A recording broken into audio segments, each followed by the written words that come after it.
Rishi Sunak says that he wanted a united team to deliver the changes this country needs for the long term. So he sacked Suella Braverman and he brought in David Cameron. David Cameron! For goodness sake, David Cameron! I'm granniopteryx.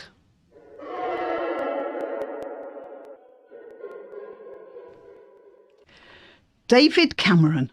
I could not believe it. Just about the most unpopular politician in the Conservative Party. Well, behind Jeremy Hunt and perhaps Theresa May. And why? Because they're all Remainers, especially Cameron, who lied like a rug about Brexit and then ran like a leaky toilet when he was beaten on that issue.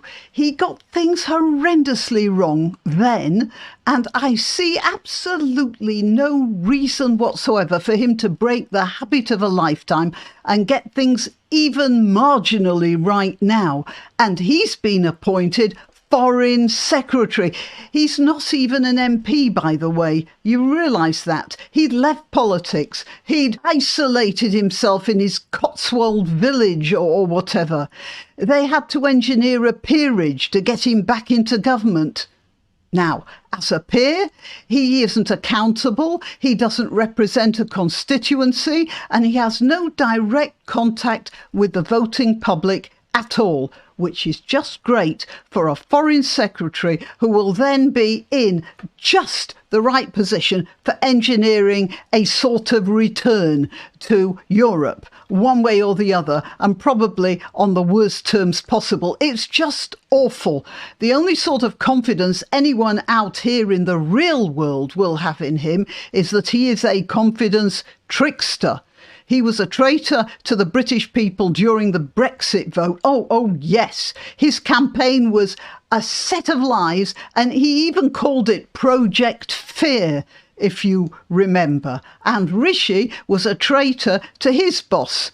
He was already manoeuvring months before he made his play, and ironically enough, his strapline was restore trust, rebuild the economy and reunite the country. Well, he's really done a job on that, hasn't he? He thought he could take over the job, and as is very common with little sneaks, he found he wasn't up to the job after all when he got it. He wasn't even up to the job with the backing of Jeremy Hunt.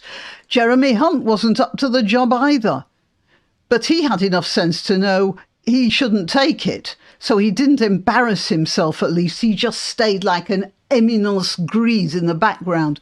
So instead of just handing over to a more competent Prime Minister, Sunak kept himself in place by assembling a cabinet of like-minded people who'll give him less trouble because they're all on the same page. And I'm Granniopteryx, interrupting myself to remind you to click the like button, to share this video, to subscribe to my channel, click the notification bell if you're on YouTube. I think that's about it. All the links to my other platforms are in the description. And also there are links to donation sites. I very much appreciate donations, but the best thing you can do for this video and my channel is just click the like button. OK, back to the pig's breakfast of a government that we're currently suffering under.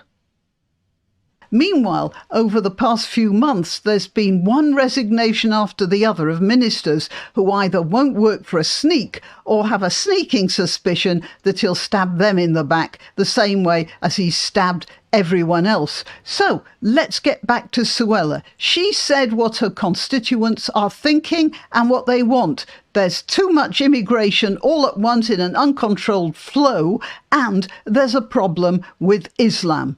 She definitely had to go, didn't she? Can't have people talking out of turn like that, can we?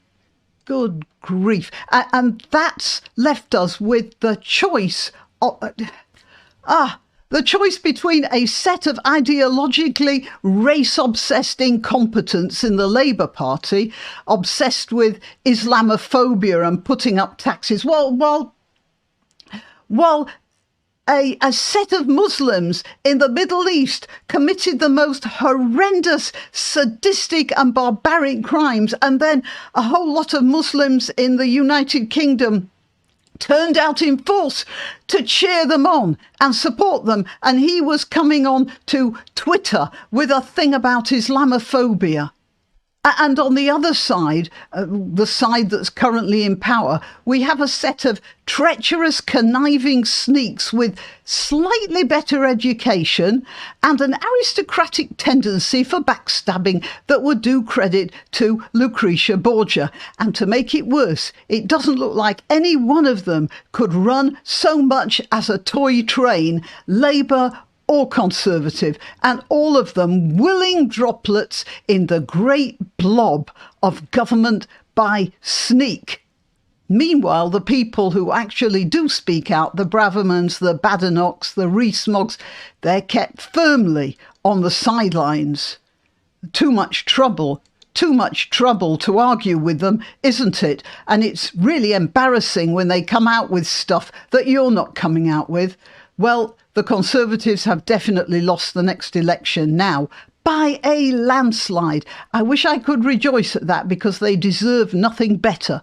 But the next guys in are the Labour Party, which is like presenting the voters with a situation like jumping off a cliff or running straight into the tiger's mouth. Am I depressed? Yes, I am. Maybe after a couple of drinks it'll look better. Till next time. Why not treat yourself or a favoured relative or friend to these magnificent examples of merch? The mugs and t-shirts come in the granniopteryx design or Granbo with a firearm or the more deadly knitting needles. Go to www.granniopteryx.com and whatever platform you're watching this on, please click like, subscribe and share.